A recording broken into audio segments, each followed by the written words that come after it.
our greatness came and started in Louisville, Kentucky, and that's one of the greatest cities in America. Louisville, like, we're a community. We're not the biggest city. You have to represent your city in a certain way to, like, when other people meet you, like, oh yeah, you from Louisville too, like, I respect you guys. And I predict that Louisville, Kentucky will have another world champion, because Louisville is the greatest. Whatever happened to Underground Mafia? I've been asked a lot about what happened to Underground Mafia. According to urban legend, Underground Mafia was a group with a curse on their head. Jealousy, haters, and run-ins with the law led to the demise of a once popular hip-hop group that set the pattern for future rappers from the Ville. Little did we know the impact of the famous Gangsta Walk would forever live in the memories of true hip-hoppers around the country. As I talked with Leslie Graham, manager of Underground Mafia and the now Way Too Real, I concluded that too much happened too soon. Underground Mafia released their first album, Ghetto Tang, in 1994, on the UNDA/Mafia Records label. People tend to think that Gangsta Walk, a regional hit stemming from a dance originating in Memphis, Tennessee, was the original song that put the group on the charts, but it was Godfather that made it to number 9 on the Billboard charts and number 15 on the Impact magazine charts. What they say is useless, cause I'ma still get mine and stay ruthless. Rough and rugged, all my brothers that's backing me. Robbing and stealing and collecting and stacking G's, making more money than your daddy. Rolling up real tough in a kitted out caddy. Step behind you, then gank ya. Run your jewels, take your style, and then say thank ya. And now show no affection, cause this is my section, and you'll pay for protection. Running hot, what's stopping ya? But there's no escape from the Underground Mafia. You won't get very far. You know who the hell I am? The Godfather. You would think I was a good friend about the phone. The Godfather. You would think I was a good friend about the phone. The Godfather. The Bay Area in California made the song number 1 on radio station KMEL. They were definitely on their way as the Southern group for the 90s. Times were different in the early 90s and there was more community support. Louisville radio stations would put local songs in major rotation. The program director would give you his blessing and help beyond the call of duty. The fans thought musicians were of superstar status. Underground Mafia had everything, rotation and bookings at the larger events within the city plus thousands of die-hard fans. This group was at the top of their field, performing and touring with Too Short, Master P, LL Cool J, Jay-Z, MC Hammer, NWA, and Outkast. In 1995, at Chickasaw Park, the group had such celebrity status that the fans tore down the barricades that were supposed to keep them away from the group while they performed. How could this Louisville group just fade away when everything appeared to be on target? Underground Mafia put Louisville on the map, but all too soon, the group was going down in quicksand because of several factors, including lack of promotional dollars to compete in an industry of piranhas, the contract from Sam/Nervous Records that would eventually rape the group of their rights, the incarceration of Godfather Rob Hayes, and the real gangsta shootouts every week from envious rappers. Would this group ever recover? With sales of over 100,000 and a strong fan base, would egos and a mafia mentality stop them from becoming number 1? It did. At press time, Way Too Real's The Butterfly was number 15 on Billboard's rap singles chart. The song was number 36 with a bullet on the Hot R&B singles chart. And the song's architect, Richard Bam Carter, had this to say about it: "I don't really like it, I don't understand its popularity. To me, none of the songs on the album sound right." One recent evening in his house on 38th Street in Louisville's West End, Bam talked about 38th Street, Way Too Real's first album released nationwide on Solo Jam Records. Bam and his partner, Ramon Bodie MC Johnson, recently underwent a mild transformation from Underground Mafia to Way Too Real. Simply put, it was a gentle nudging of a misunderstood hardcore rap group toward a more mainstream R&B direction. But that is not the topic of conversation tonight. Bam is currently consumed with the notion that 38th Street could have been a much better album. If everybody would just leave me alone and let me do this, it would be dope. Now that I'm selling records, maybe I'll get more leeway. Bam said. This isn't about dissing the producers who mixed down the album. Bam can live with the sound of the record. It's cool. It's fine, Bam said. This doesn't reflect what the public thinks. The single is also number 36, with a bullet on the singles sales chart. And people tell me, that shit is dope when they hear it, said Bam. Bam remembers the first hip-hop track that captivated him. It was a bootleg cassette called Millie from Philly that a friend in New York City mailed him in 1985. Legendary rap figure DJ Red Alert was the producer. Bam made copies and sold them on the street for $15 and $20. When the Queens rap trio Run DMC blew up big and became nationwide rap stars, it inspired Bam to work on his rapping style. Bam and his friend Bodie started wearing Kangol hats, Gazelle sunglasses and Adidas with no shoelaces in tribute to Run DMC. He soon found himself fascinated by the scratching and mixing of Jam Master Jay, arguably the least heralded and most talented member of Run DMC. Me and Bam, we used to rap together in the 8th grade, Bodie recalled one recent afternoon. I left and went to Texas, to a town about 30 minutes from Austin. When I came back, he was in another group.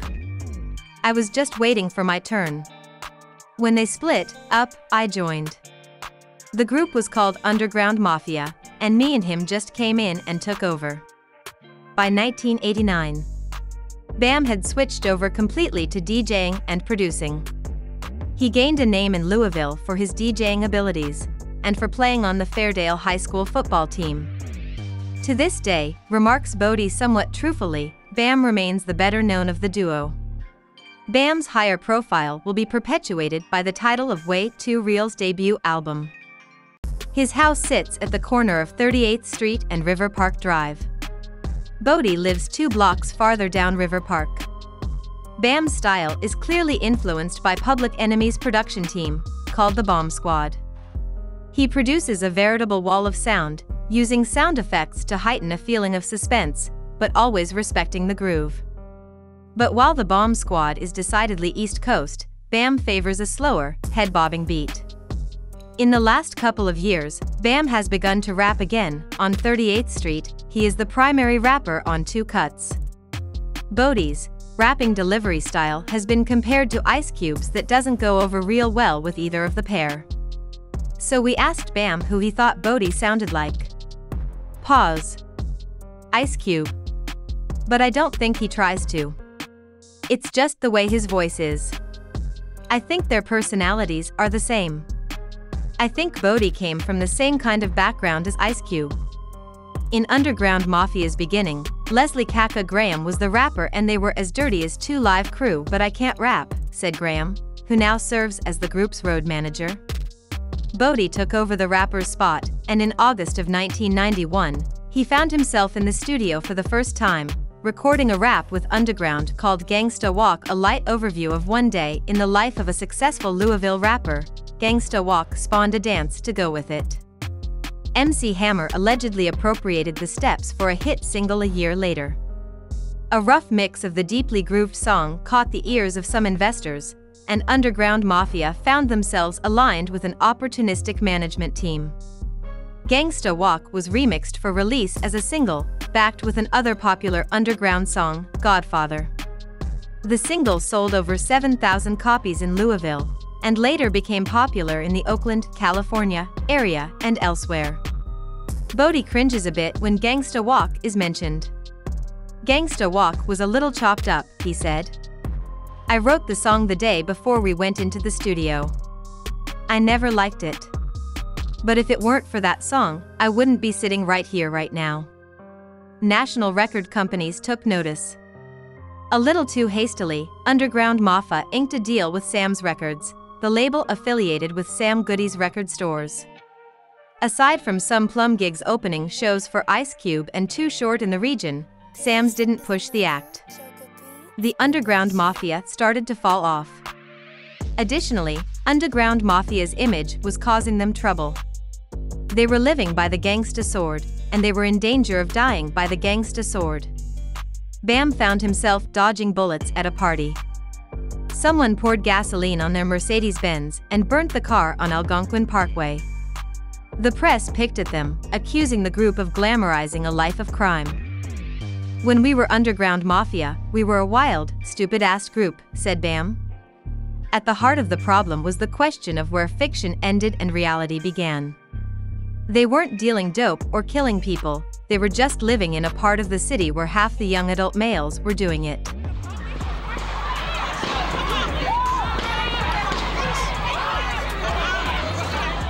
Our cameras capture the harrowing sound of 11 gunshots. The brazen act happened on the corner of 32nd and Greenwood with an already massive police presence. Police say a pregnant woman shot and killed another woman. 45 minutes earlier, police swarmed blocks away to respond to a first shooting in front of a home on the 1000 block of 32nd Street. 2 men were killed, 2 others shot, including one man who apparently drove himself to a nearby home. It is an eruption of violence never seen in Louisville, and all 3 people are dead, 3 more in the hospital. Some of their hanging buddies were among the criminal half. It was happening right outside of their door. So they rapped about it. When we were Underground Mafia, we were a wild, stupid-ass group, said Bam. Some folks called their bluff and challenged them with guns. The crew that surrounded Bodie and Bam weren't helping things. We were trying to be gangsters, Bam said. Trying to be big dope dealers, just 'cause that's what our buddies were. But we weren't. Everybody goes through that phase, I guess. But we grew the fuck up. Boys to men, that's what I tell people. Boys to men. Bodie echoed Bam's answer. We live in a quote-unquote bad neighborhood, but it's not any worse than anything else in other cities, said Bodie. We see people getting shot. We see people selling drugs. We've seen friends die. We've seen friends go to prison. But we never did anything like that, because we were instilled with family values, as they say. Bam's mother, my grandma, they taught us what's right. We always got support from our families, buying us musical equipment, supporting what we're trying to do. When Underground Mafia parted ways with Sam's Records and found themselves floundering, support was one thing they didn't get from anyone else. Everybody around here ghosted, Bam said angrily. In the year and a half that we were off, people just deserted us. That was good. Like one person said, that emptied out all the weak-ass friends you had running around with you. Graham, for one, remained a loyal and enthusiastic friend and manager, but things were coming unraveled. Ghetto Thing, an independently produced album, gave a strong showing in 1994, but the Gangsta Thing was played out for Bodie and Bam. Their music really wasn't strictly hardcore gangsta anyway. The fans in their hometown forgot them. In the summer of 1994, things had reached the lowest point. We had damn near quit, said Bam. I was through with it, I was ready to go back to school. I was through with this rap shit. Bodie was feeling the same way, but a bit more panicky. Then luck struck. One June afternoon. Bam had his stereo loudly playing the Funkadelic album. Mr. Jam Wants You, when he noticed some teenage girls doing a dance called the Butterfly outside his house to the groove of, Not Just, Knee Deep. Something clicked. I was like, Darren. We need a gimmick to get this thing started, and there it was, Bam said. Using musical ideas from Knee Deep, Bam built a track with a groove deeper than the Grand Canyon. Bodie added lyrics about meeting women at a nightclub.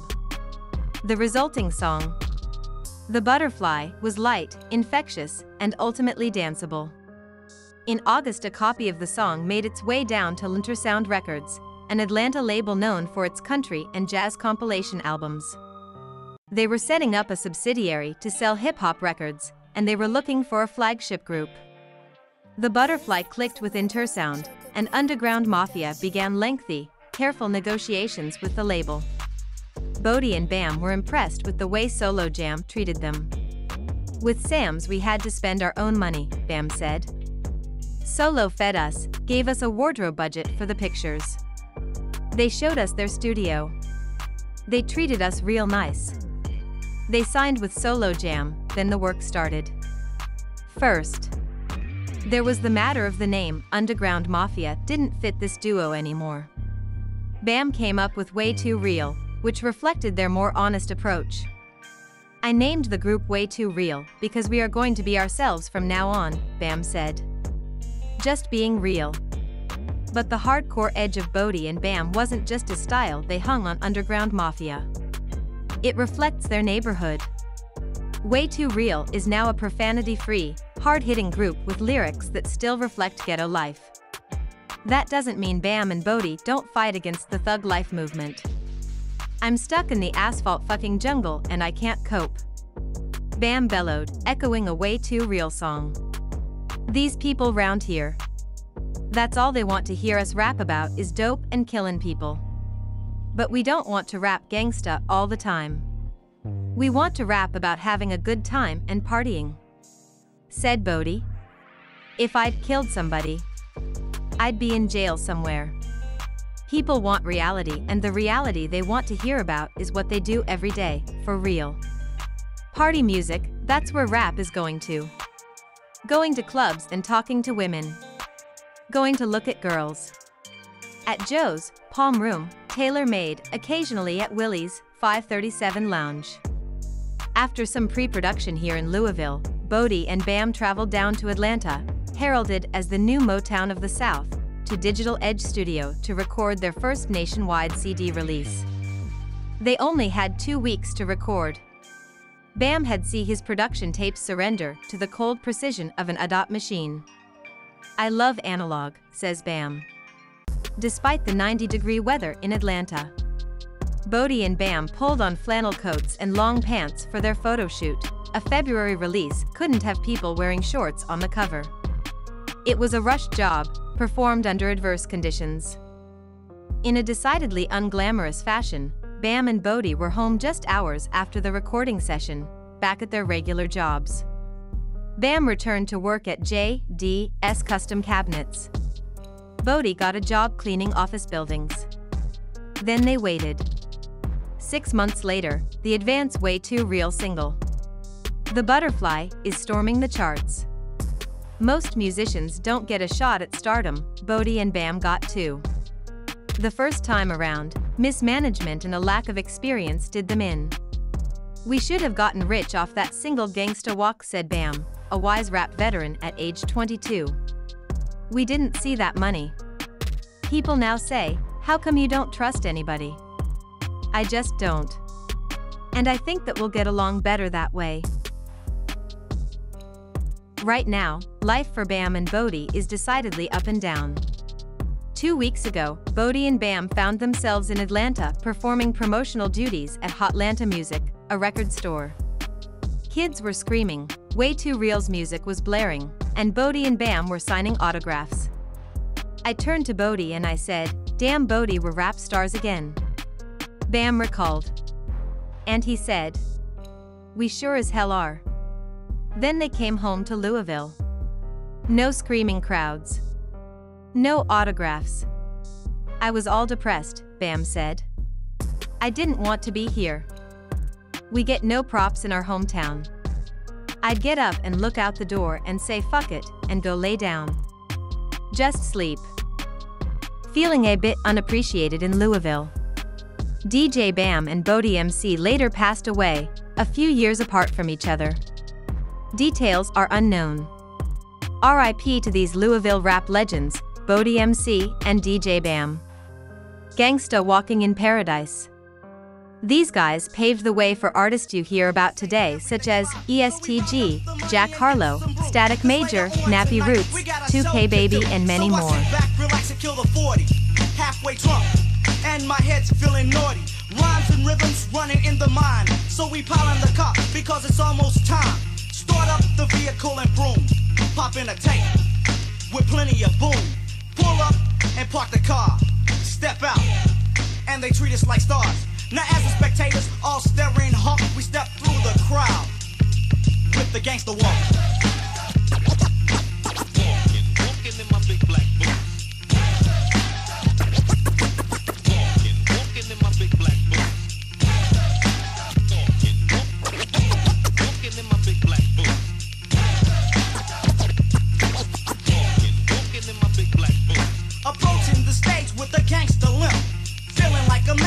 dressed like a pimp, so I grip the mic and start to recite the first verse. The crowd responds like they're under a curse.